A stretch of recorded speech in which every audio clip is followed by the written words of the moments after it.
ایک شخص مرغیاں پال کر اپنی زندگی گزار رہا تھا۔ وہ اپنی مرغیوں کا بہت خیال رکھتا تھا کیونکہ اس کا گزر بسر ان مرغیوں ہی کی وجہ سے تھا۔ ویسے تو اس کو اپنی ساری مرغیاں بہت پسند تھیں، مگر ایک مرغی اس کو بہت زیادہ پیاری لگتی تھی، لہذا اس نے اس کی بہت دیکھ بھال کی، اور بعض اوقات تو یہ عالم ہوتا تھا کہ وہ اس مرغی کو اپنے ساتھ اپنے کمرے میں سلاتا تھا۔ اس کا مرغی فارم اپنے طریقہ کار کے مطابق ٹھیک چل رہا تھا اور ایسی کوئی پریشانی نہیں تھی۔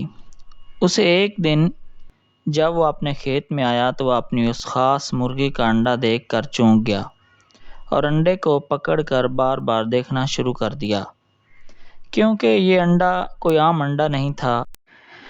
جی ہاں، سونے کا انڈا۔ اس نے تو بنگڑے ڈالنا شروع کر دیے اور کہنا شروع کیا کہ میری تو قسمت کھل گئی، میں امیر ہو جاؤں گا۔ انڈا بازار میں بیچنے کے بعد اس نے گھر میں ضرورت کی چیزیں حاصل کرنا شروع کر دی۔ اگلے دن اس نے مرغی فارم میں جا کر دیکھا تو مرغی نے پھر سونے کا انڈا دیا ہوا تھا۔ اس کا تو خوشی کے مارے برا حال ہو گیا۔ اب اس کے دل میں عجیب عجیب خیال آنے لگے۔ اس نے سوچا کہ میں اپنے گاؤں کا سب سے امیر آدمی بن جاؤں گا۔ اب اس نے پھر بازار کا چکر لگایا اور بہت ساری چیزیں خرید لایا۔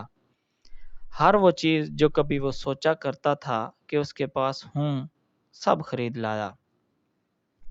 اور تو اور مرغی نے اب روز انڈے دینے شروع کر دیے اور وہ انڈے بیچ کر بہت امیر ہوتا گیا۔